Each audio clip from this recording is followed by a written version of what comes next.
Deseamos iniciar las clases de este día introduciéndonos en forma ya directa con la introducción al Nuevo Testamento, y antes de ello deseamos solicitar la sabiduría del cielo.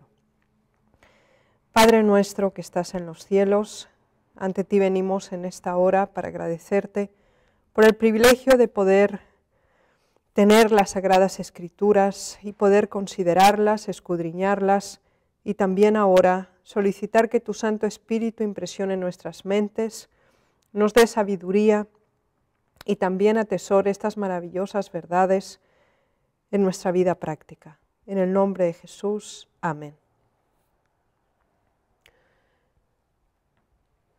La introducción al Nuevo Testamento la habíamos parcialmente presentado ayer, cuando la última lección expusimos los elementos vinculantes entre el Antiguo y el Nuevo Testamento y fundamentalmente cómo el espíritu de profecía recomienda y enfatiza la conexión, la vinculación, la complementariedad y la coordinación entre ambos testamentos, formando así un todo completo.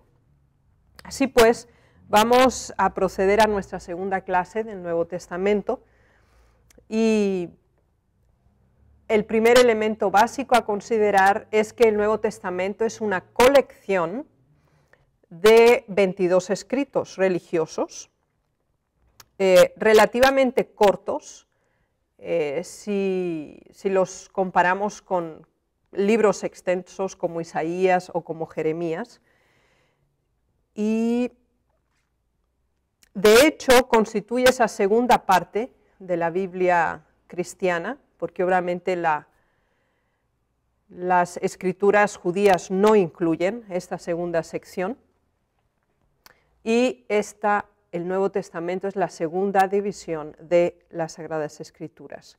El Nuevo Testamento es evidente que tiene menos de un tercio del contenido del Antiguo Testamento, así que es mucho más reducido, pero no por ello de menor importancia, sino tanto más. Así que es una colección de 27 escritos que conforman la segunda sección de la Biblia, y tiene menos de un tercio del contenido del Antiguo Testamento. El nombre Testamento ya lo habíamos analizado parcialmente cuando hablábamos también del Antiguo Testamento, y de hecho se basa o partió inicialmente ese término de 2 de Corintios 3:14, que vamos a leerlo brevemente. 2 de Corintios 3:14.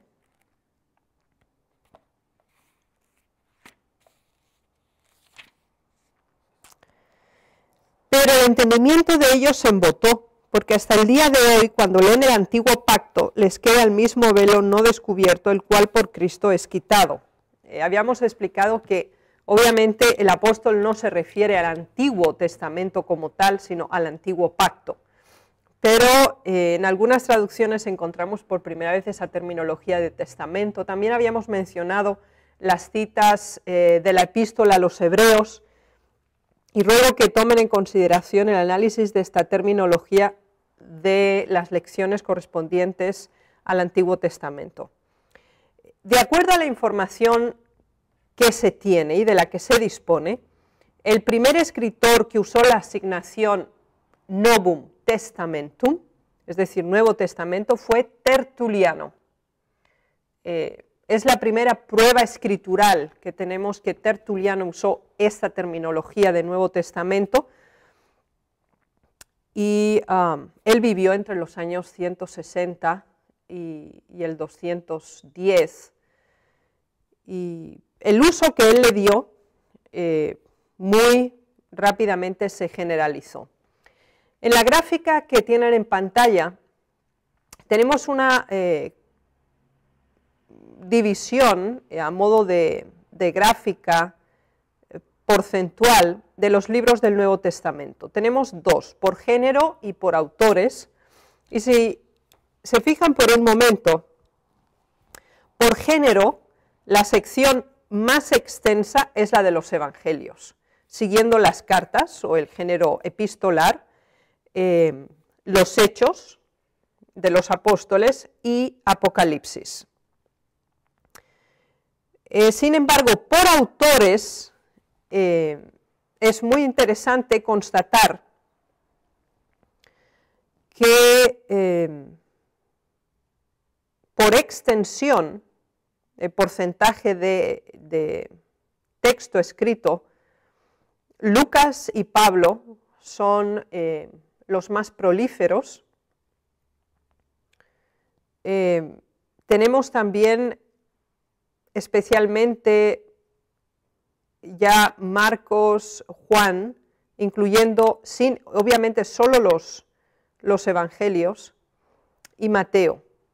Así que los dos autores que tienen una mayor extensión escritural son Lucas y Pablo, y por género son los evangelios y las epístolas. Es importante considerar el idioma del Nuevo Testamento. Los 27 libros del Nuevo Testamento fueron escritos originalmente en griego. Debe aclararse que el griego en el cual se escribió el Nuevo Testamento, aclararemos que hay una excepción con el libro de Mateo, cuando hablemos específicamente de los evangelios lo explicitaremos. Ahora, el griego del Nuevo Testamento generalmente no corresponde al griego clásico, sino al griego koiné. El griego koiné corresponde a aquel griego que, por la helenización de diversos territorios, obtuvo ciertos matices dialectales y también inserciones de terminología y de vocablos idiomáticos. Así que no podemos considerarlo como el griego clásico, que sería el griego de la literatura de la época dorada griega. Consideremos que el griego había sido establecido, obviamente, durante el imperio de Alejandro y también en la distribución helenística, y aunque era el idioma de cultura, no era el idioma que se hablaba coloquialmente en Palestina, sino que los judíos hablaban arameo, y los judíos que habían sido ya distribuidos ya durante el exilio y que después también regresaron, todas las deportaciones que consideramos hicieron que los judíos obviamente se atribuyeran las lenguas de las cuales procedían o donde vivían, y tenemos el ejemplo al respecto cuando vamos a Hechos.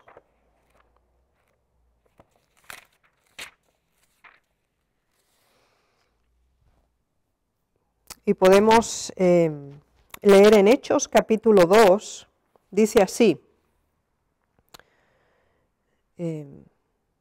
Sabemos que era el Pentecostés, había gran número de judíos reunidos. El versículo 5 dice de Hechos 2, moraban entonces en Jerusalén judíos, varones piadosos de todas las naciones bajo el cielo. Y ahora seguimos adelante. En el 8, ¿cómo pues les oímos nosotros hablar cada uno en nuestra lengua en la que hemos nacido? Y el 9 dice, partos, medos, elamitas, y los que habitamos en Mesopotamia, en Judea, en Capadocia, en el Ponto y en Asia, en Frigia y Panfilia, en Egipto y en las regiones de África, más allá de Cirene, y los romanos aquí residentes, tanto judíos como prosélitos, cretenses y árabes. Les oímos hablar en nuestras lenguas las maravillas de Dios. Así que los judíos obviamente hablaban la lengua de sus lugares de origen. Y el Nuevo Testamento se escribió, como habíamos dicho, en griego koiné, que no es el griego clásico por autonomasia, ni tampoco es el griego que se habla actualmente, ya que el griego clásico es una lengua muerta. Ya habíamos analizado que los judíos de Palestina hablaban arameo. Se llama este arameo hebreo en el Nuevo Testamento. Sin embargo, había sido la adopción del resultado del exilio de los 70 años y la evolución posterior hasta el Nuevo Testamento. Así pues, el arameo es la llamada lengua hebrea del Nuevo Testamento, que era el idioma del país. Después tenemos el griego, que era el idioma difundido por todo el imperio, y el griego era la lengua de la cultura. Sin embargo, las Sagradas Escrituras en el Nuevo Testamento fueron escritas en griego koiné. Pero al mismo tiempo latín era el idioma oficial de la administración romana, ya que era el Imperio Romano quien tenía el dominio de ese territorio. Y queremos considerar Juan 19:20, que nos facilitará la comprensión de esta combinación de los tres idiomas. Juan, capítulo 19, versículo 20. Y muchos de los judíos leyeron este título porque el lugar donde Jesús fue crucificado estaba cerca de la ciudad y el título estaba escrito en hebreo, en griego y en latín. Estamos hablando del título que Pilato escribió y se colocó sobre la cruz, que decía Jesús Nazareno, Rey de los Judíos. Y se nos explica que estaba escrito en tres idiomas, en hebreo o el arameo, que era el idioma común de esa área geográfica en Palestina, el griego, que era el idioma difundido por todo el imperio a nivel cultural, y el latín, que era el idioma oficial de la administración romana. Así que estos tres idiomas dominan el área territorial donde se desarrolla la documentación escrita del Nuevo Testamento. Queremos analizar algo más acerca de las características propias del griego del Nuevo Testamento.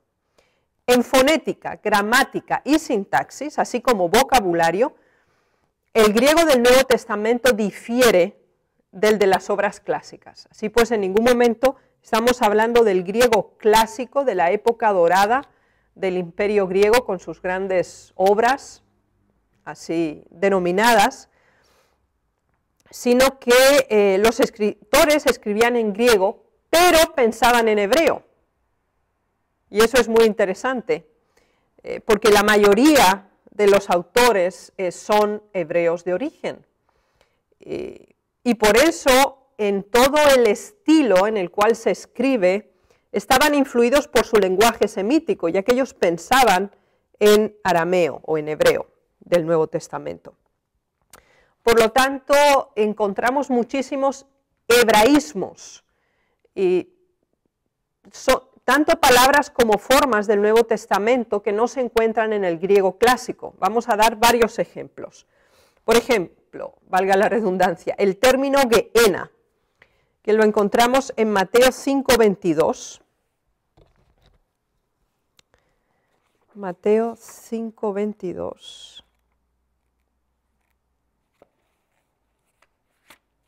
Dice así: pero yo os digo que cualquiera que se enoje contra su hermano será culpable de juicio, y cualquiera que diga necio a su hermano será culpable ante el concilio, y cualquiera que le diga fatuo quedará expuesto al infierno de fuego.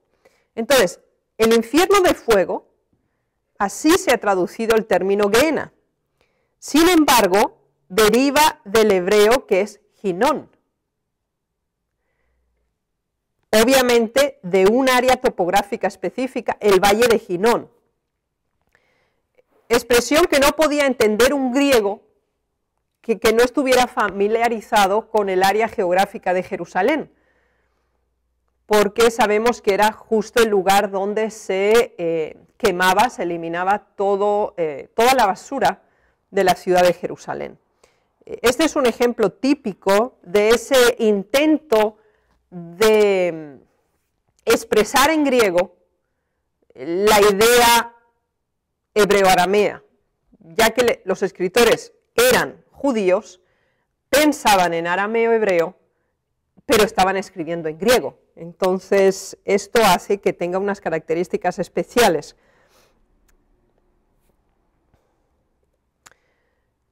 Encontramos ciertas palabras griegas del Nuevo Testamento que no son más que transliteraciones del término hebreo, tales como, por ejemplo, aleluya, amén, maná, sabaoth o huestes, hosana y muchas otras, pero queremos leer algunos ejemplos. Vayamos por un momento a Apocalipsis 19:1. Apocalipsis capítulo 19, versículo 1. Dice así: Después de esto, oí una gran voz de gran multitud en el cielo que decía: ¡Aleluya! Salvación y honra y gloria y poder son del Señor Dios. Esta declaración, aleluya, que significa alabad al Señor, es una transliteración de ese término hebreo original. Sabemos que Juan era judío y él pensaba en hebreo-arameo. Leamos otro ejemplo en Mateo 6:13. Mateo capítulo 6, versículo 13. Y no nos metas en tentación, mas líbranos del mal, porque tuyo es el reino y el poder y la gloria por todos los siglos. Amén. Amén significa así sea, o sea así. Y de nuevo es esa transliteración del término hebreo original que son una adaptación del griego al griego. Encontramos también en Juan 6:31 algunos otros ejemplos. Juan 6:31 dice así: Nuestros padres comieron el maná en el desierto, como está escrito, pan del cielo se le dio a comer. La palabra maná, cuando vamos a Éxodo 16, sabemos que significa ¿qué es esto? Y es obviamente otra transliteración de la misma terminología del hebreo. Encontramos también al propio Pablo, que tenía un dominio bueno del griego, no como otros escritores, en Romanos 9:29.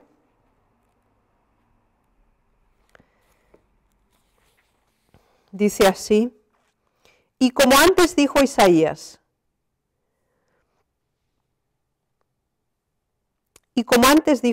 si el Señor de los ejércitos no nos hubiera dejado descendencia, como Sodoma habríamos venido a ser, y como Gomorra seríamos semejantes. Y el 28 dice: porque el Señor ejecutará sus sentencias sobre la tierra en justicia y con prontitud.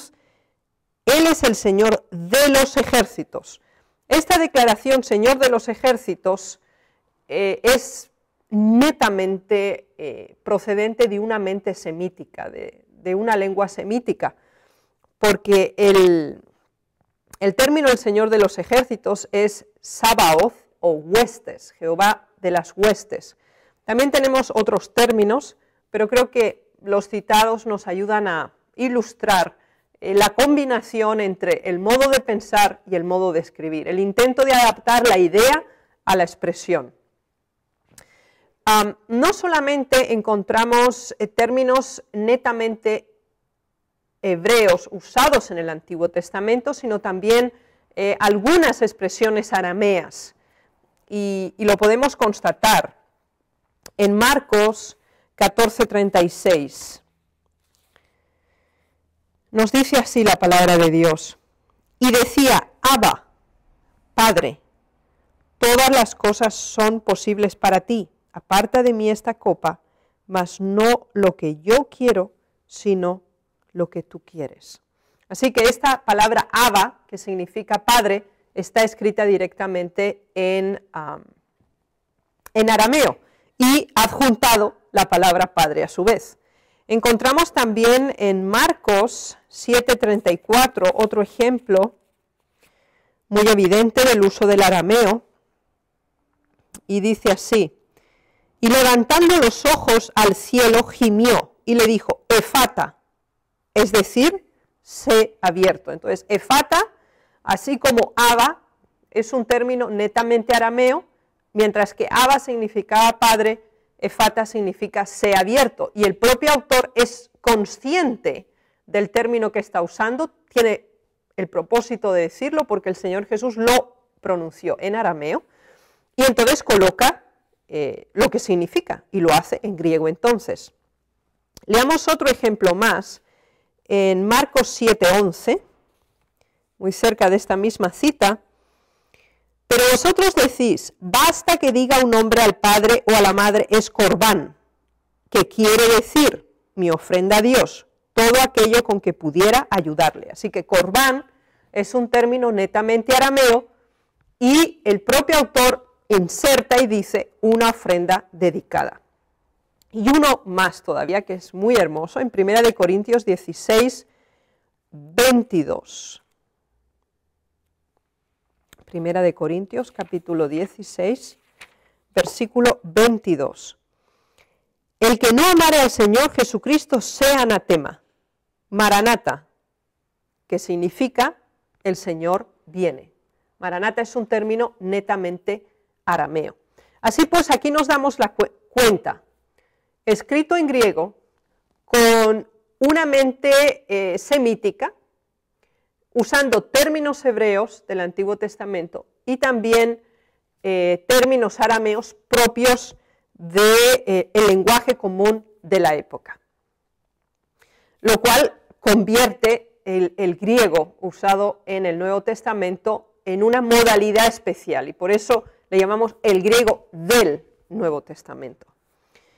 El estilo literario que tiene el Nuevo Testamento también tiene características propias, aunque sí encontramos paralelismos importantes con el Antiguo Testamento.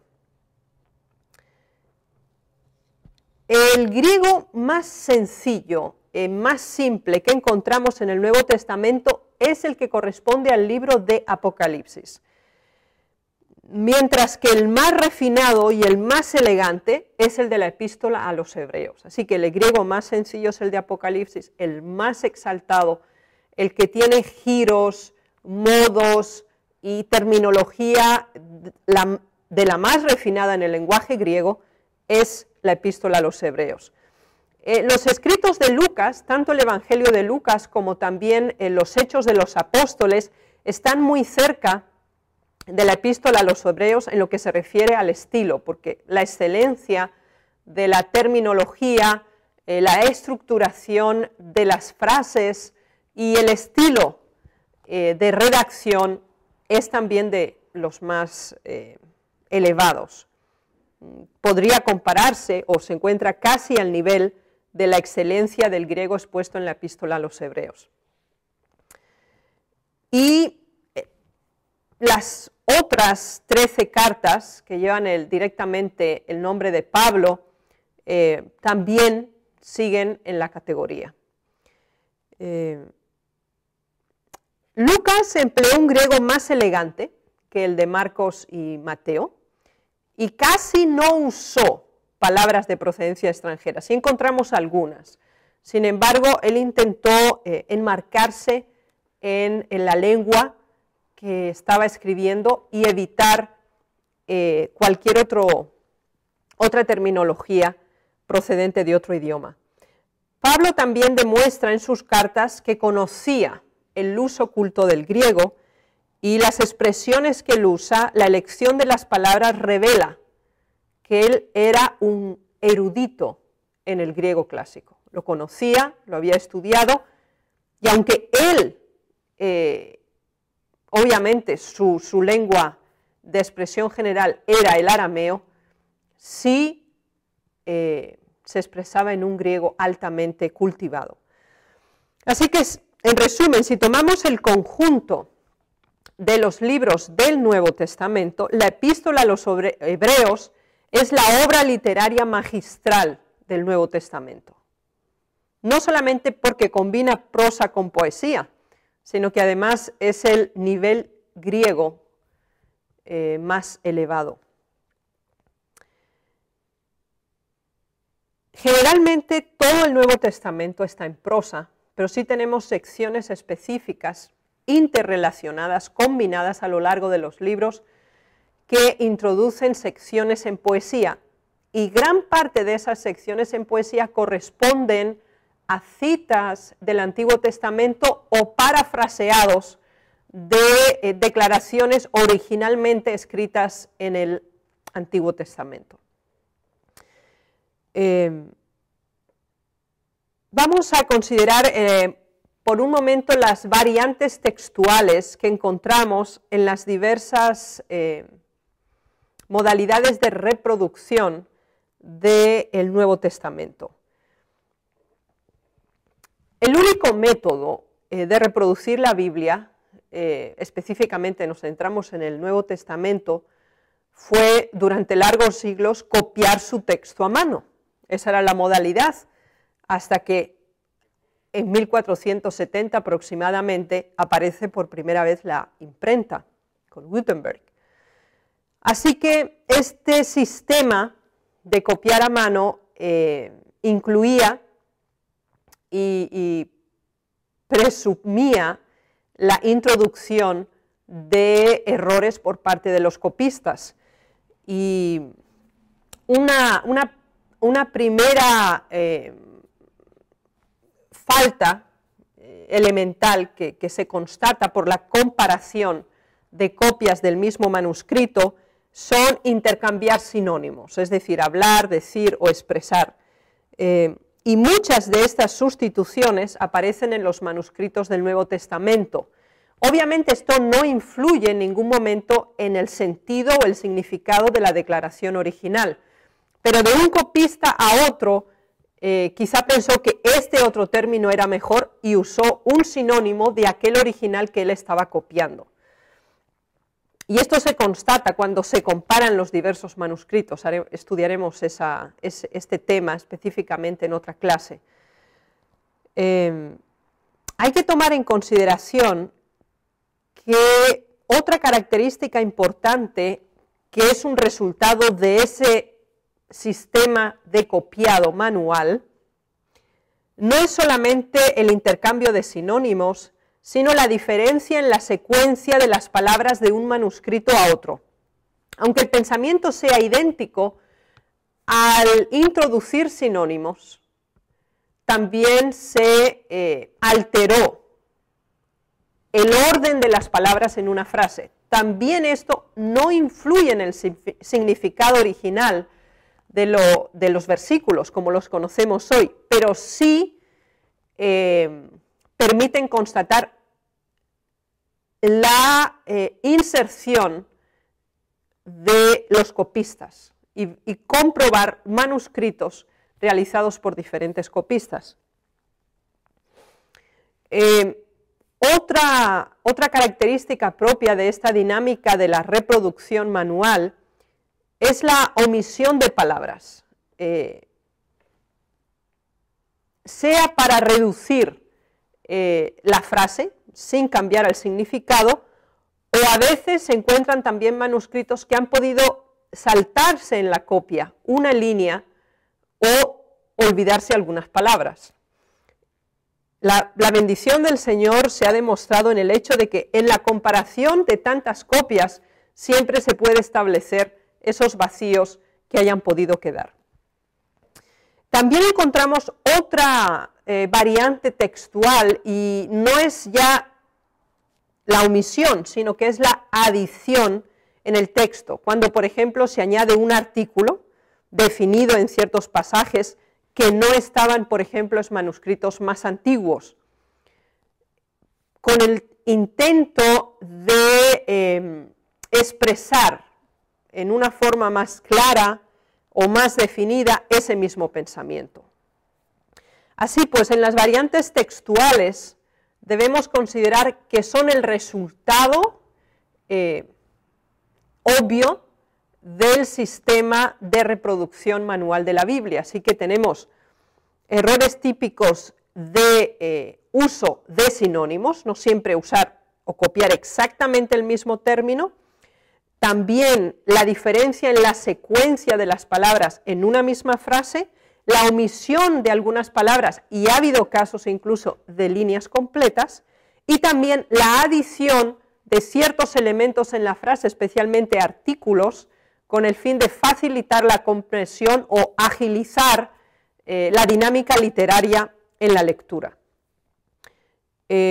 Debemos considerar algo muy importante, y es que los manuscritos más antiguos del Nuevo Testamento se escribieron solo con mayúsculas, sin espacio entre las palabras, sin signos de puntuación y sin acentos.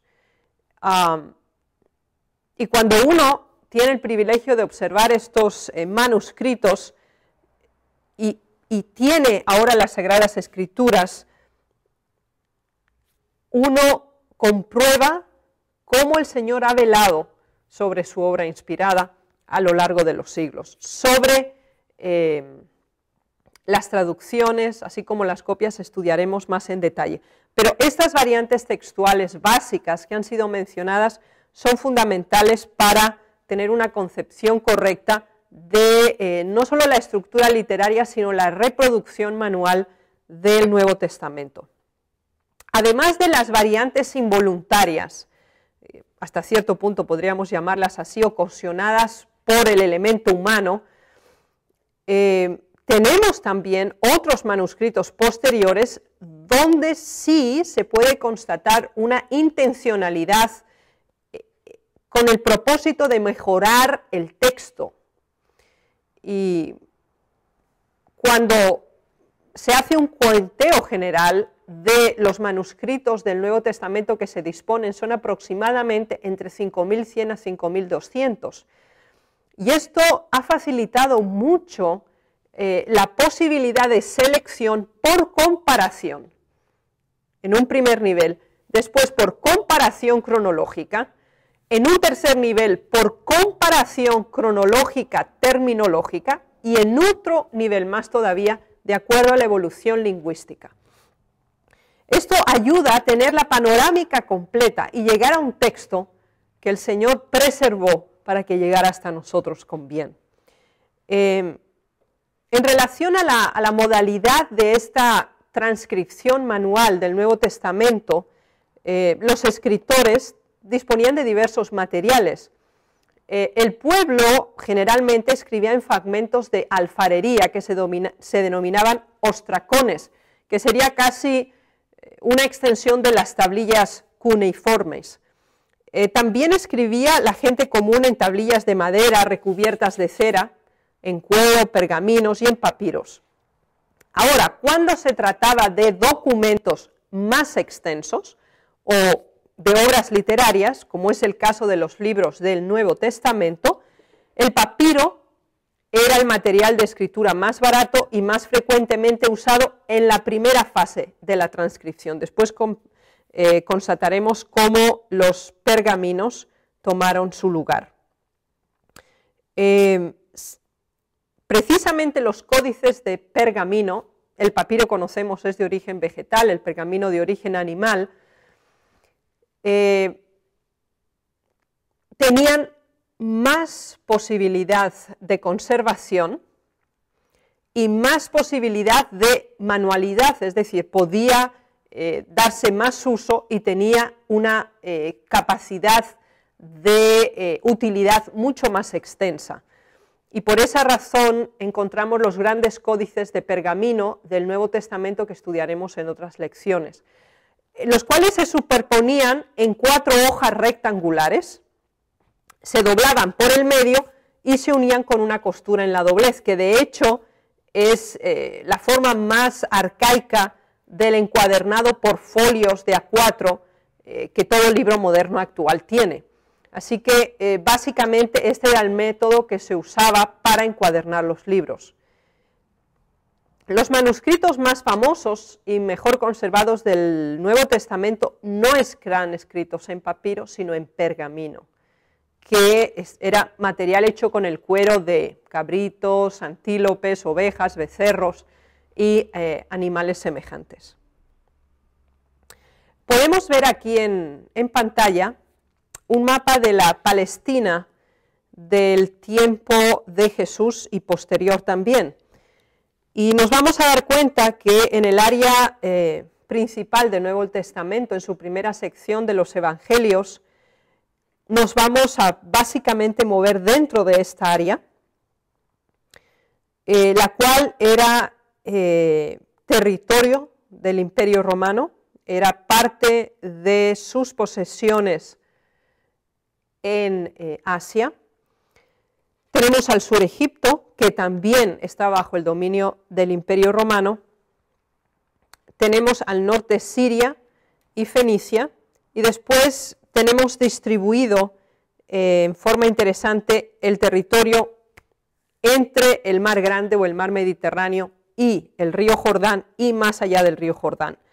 Y veremos cuando estudiemos más en detalle las rutas de Jesús en su labor ministerial, cómo él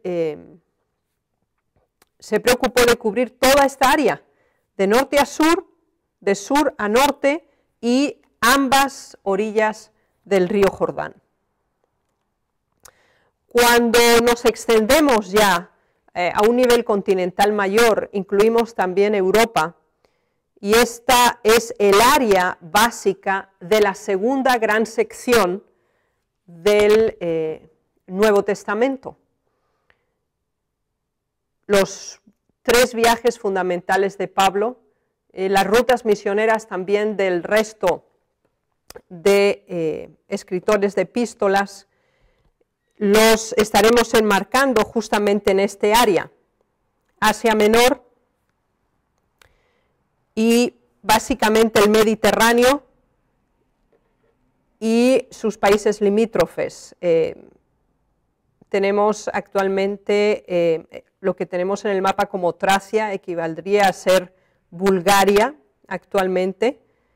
Macedonia, Acaya y Corinto es territorio griego. Más hacia el norte tendríamos actualmente Yugoslavia y Albania.